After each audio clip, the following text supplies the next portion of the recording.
this one at number 10, a Twitch streamer by the name of Lucent Beam, who does something akin to what the Sherpa community in Destiny does. It's a term for basically the same thing a Sherpa does in real life, except for rather than a mountain, it's the video game Destiny. Destiny 2 at this point. But Lucent Beam did something not quite the same, because she believed there were people out there playing the game that don't read Reddit, and therefore can't participate in the Sherpa community, because that's where it's organized. So she would go and find people who were either low level or hadn't done raids or whatever, and had large amounts of hours playing the game, and this led her to a retired man who found solace in the game after... let's just put it this way, a sequence of unfortunate events.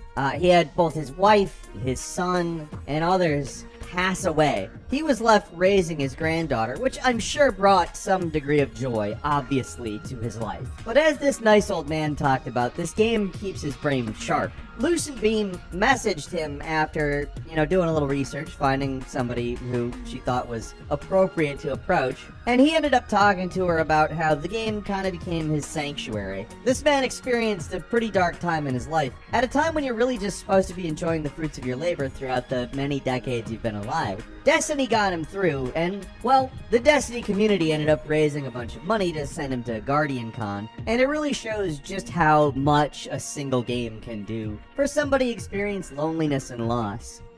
At number 9, an incident where a Texan gamer was talking to a British gamer, Texan by the name of Dia Lithoria, British gamer by the name of Aiden Jackson. They were on, playing games and chatting, as one does, when suddenly Aiden became unresponsive and made sounds that Dia described as what she could only describe as a seizure. So she leapt into action. She knew what town that he lived in, and apparently had some contact information. And she was able to contact the authorities in town, which were able to get an ambulance to his house and get him to the hospital. His parents didn't even realize that anything was going on until the authorities showed up. They thought he was just up in his room playing games. It was apparently the second time this happened, too. Not the second time his American friend Dia called the authorities, but the second seizure he had had since he had been hospitalized some months earlier. The family was obviously very thankful to Dia Lithoria, and it's certainly a touching story where a video game may have saved somebody's life.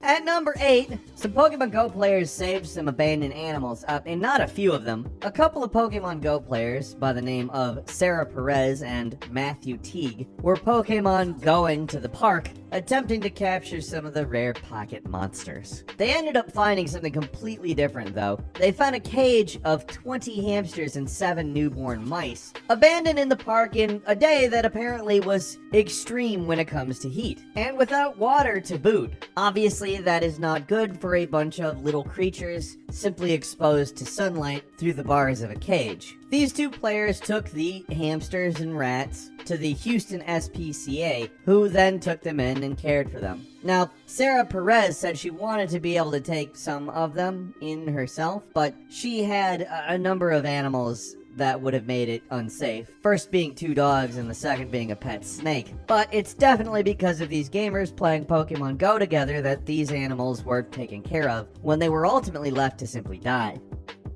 At number 7, an 11-year-old boy named Charlie Cullen saved his 79-year-old grandfather's life using stuff he learned in Grand Theft Auto. You know, the game that they continually blame for killing people. So, his grandfather blacked out behind a steering wheel, and that prompted Charlie, who played Grand Theft Auto, to take control of the car. Now, his grandfather had his foot basically cement bricked onto the accelerator, so they were going however fast they were going. I assume not slow, but Charlie was able to maneuver back onto the road after going off, and navigated it through traffic to get pretty near their home, where they did crash, but not in traffic where it would have been a total disaster. They did get minor injuries, obviously. I mean, you don't crash your car without expectation of at least getting kinda hurt.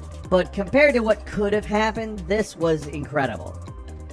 At number 6, in the Philippines, the video game Counter-Strike was credited for saving 3 local children's lives. If you see the newspaper, it's absolutely hilarious. It says, "Violent video games saved kids." I mean, I have to note that it's just really funny that these supposed enders of society, these violent video games, have actually racked up a few saves in terms of civilian lives. So what happened was, in the Philippines, a few young children found some active grenades. And before any conversation, they initiated playing with them, because obviously, if you don't know what a grenade is, maybe you think it's a ball, maybe you think it's some kind of sports apparatus or something. I don't know. A 12-year-old boy by the name of Jose Darwin Garciano, however, did know what they were and said, "Hey, don't play with those. Those are grenades. I know what those are from Counter-Strike. Don't play with them. They can explode and kill you." So the kids told a resident that was apparently nearby, who informed police, who sent a special weapons team to recover the grenades and, make sure nobody blew up. Apparently the grenades were in a biscuit container. So I don't know what was going on in this little town in the Philippines. But these kids were all pretty lucky that their friend Jose played Counter-Strike.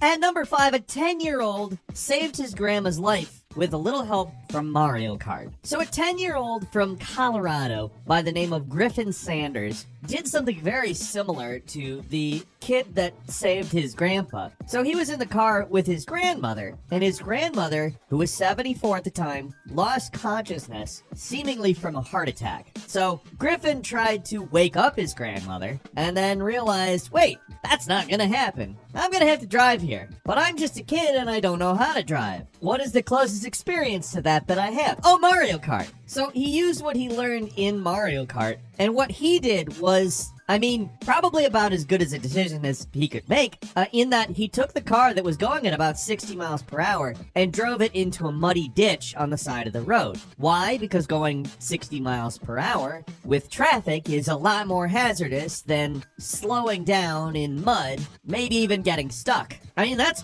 actually pretty smart. An adult might have been able to get grandma enough out of the way that you could pull the car to the shoulder, but a kid, you really don't know what a kid's going to be able to do. These kids, honestly, it's hard to think of them in a way other than heroic. Rather than succumbing to fear and possibly getting killed, they took a relative experience to something that they know and used it to save multiple lives, their own and their grandparent.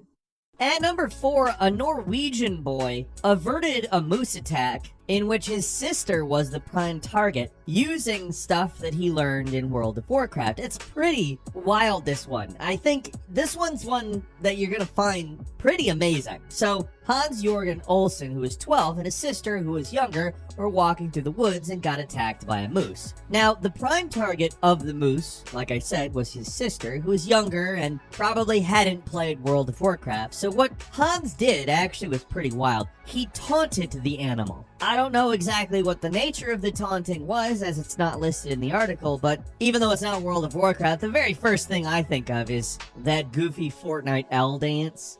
I don't know, it's funny to imagine people doing that at a moose. It was probably something from World of Warcraft, though, obviously. Anyways, the next thing he did was actually another World of Warcraft move, because the moose attacked him, and his response was to play dead. By playing dead, the moose just eventually got bored and went away. Moose aren't really carnivores in any way, so obviously there's not really a lot for the moose to do anymore from that point. And by the time that became the problem, his sister had gotten away, so, good on Hans. It's really smart thinking.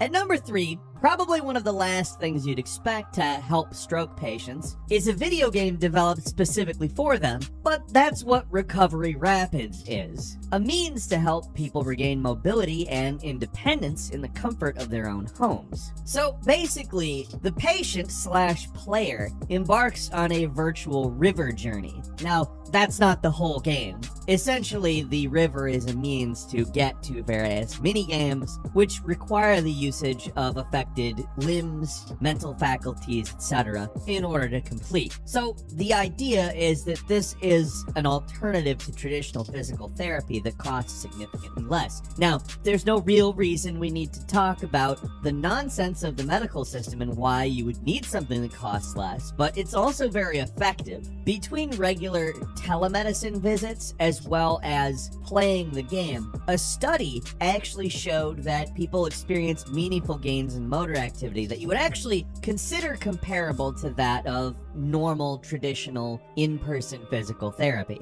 I would say if that's not video games saving the world in its own way, very few things are. At number 2, a Razer headset was all that stood between a gamer and a stray bullet that ricocheted around their bedroom. Reddit user EnoughDance956, an 18-year-old gamer from California, posted that they were trying to get a hold of someone at Razer because a stray bullet went through his window, ricocheted off of a wall, and then ricocheted again off of the Razer headphones that he was wearing, rather than going into his head. This happened to be posted April 1st, 2022, so it was met with a lot of skepticism. So EnoughDance956 posted a second post with photos of everything, including the bullet hole in the window, the ricochet mark off of his wall, and of course, the headphones where the bullet hit him. He found the bullet on his bed, turned it over to the police, and was extremely happy and thankful to Razer, who I'm sure was probably very thankful for the positive publicity that was generated by a post that people thought was an April Fool's trick that turned out to be completely real. It got plenty of attention due to the controversy and just turned out to be completely real. This kid was alive thanks to a pair of headphones that were apparently made well enough to withstand a hit from a bullet. Now that's not to say this is the device that you should lean on a tour of duty in Afghanistan or something. A lot of that was probably pure luck, but still, that's awesome.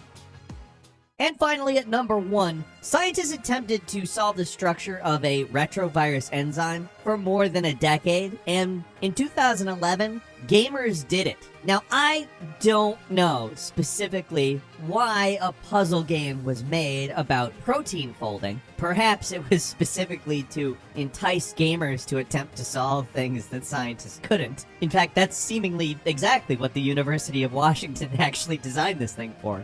Which is, I mean, not explicitly stated anywhere here, but look into the game. That's what this is. They're outsourcing their work to gamers. Anyway, it worked because they solved it. Yep, after failing for a decade, scientists leaned on gamers and gamers delivered. And no joke, their proper modeling of this enzyme actually provided them with a lot of information that was necessary for creating a lot of retroviral drugs, including ones that fight AIDS, which, as you know, was one of the world's biggest problems. It just goes to show you, gamers are good at solving puzzles, even nature's puzzles, if you can structure them like a game.